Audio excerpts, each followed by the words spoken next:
Hello hi అండి, అందరికి ఎలా ఉన్నారు? బాగున్నారా? నేనైతే బాగున్నాను. మీరు బాగున్నారని మనస్ఫూర్తిగా కోరుకుంటున్నాను. ఇంకా మా ఊర్లో వచ్చేసి ఇది సెకండ్ డే అండి. సెకండ్ డే పండగ అయితే మా ఊరి పెద్దమ్మ వారి పండగ అయితే మంగళవారం అయితే చేశారండి. మంగళవారం రోజే పండగ అనేది స్టార్ట్ చేస్తారు. అందుకని చెప్పేసి మేమైతే బయలుదేరి ఇంకా అమ్మవారి గుడికి అయితే వెళ్ళాము. కానీ వీధైతే ఖాళీ లేదు. అమ్మవారి వీధిలోనైతే ప్రోగ్రామ్ పెట్టారు.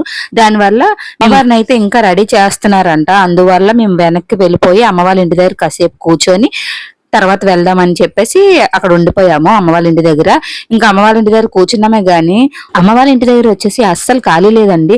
అసలు నించోడానికి కూడా ప్లేస్ లేకుండా అయిపోయింది. చూసారు కదా ఎంత జనాభా అయితే వెళ్తున్నారో. ఒక్కొక్క వేషాలతో ఒక్కొక్కరుగా వెళ్తున్నారండి. వీళ్ళు వెళ్ళిపోయిన తర్వాత అమ్మవారి వేషం వేసుకొని మా వీధిలోకి అయితే వచ్చారు.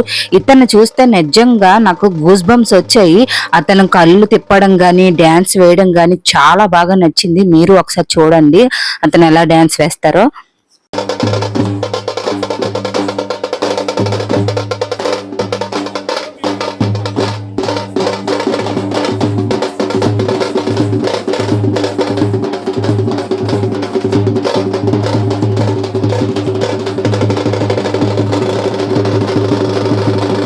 నిజంగా అతన్ని చూస్తే అమ్మవారు చూసినట్టే ఉంది. మరి మీకు ఎలా అనిపించిందో నాకు కామెంట్ అయితే చేయండి.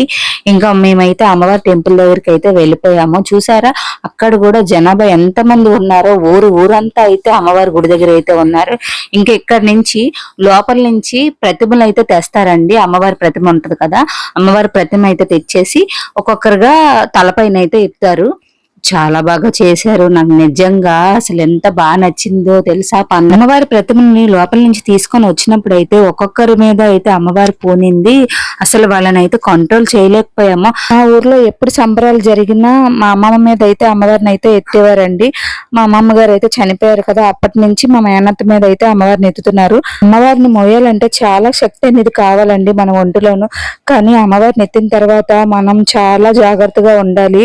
మా మేనత్త మీద అయితే అమ్మవారిని అయితే ఎత్తారు కదా, ఇంకా మా మేనత్త వచ్చేసి అమ్మవారి టెంపుల్లోనే ఉండిపోతుందండి. ఎందుకంటే ఆవిడ ఉపవాసంతో ఉండాలి. పండగన్న రోజు మాత్రం ఏమేమి తినకూడదు. మంచినీళ్ళు, పాలు, ఫ్రూట్స్ తినొచ్చు. ఉపవాసంతో ఉన్న వాళ్ళకి అంత బలం ఎలా వస్తుంది అనుకుంటున్నారా? ఒంటి మీద అమ్మవారు ఉంటుందండి. అమ్మవారి ఉండగా మనకి ఏమీ అవ్వదు. అమ్మవారి ఒక్కసారి దిగిన తర్వాత బాడీలో కొన్ని చేంజెస్ అయితే కనిపిస్తాయి. అంటే ఒళ్ళు నొప్పులు, కొంచెం తల తిరగడం అలా అయితే అనిపిస్తుంది. అమ్మవారు ఉన్నంత వరకు మనకి ఏమీ అనిపించదు. ఒక్కసారిగా దిగిన తర్వాత నొప్పులన్నీ కనిపిస్తాయి. అమ్మవారిని వచ్చేసి గ్రామం మొత్తం ఇలా అయితే తిప్పుతారండి. చూడండి ఎలా మా వీధి సందడైతే ఎలా స్టార్ట్ అయిందో.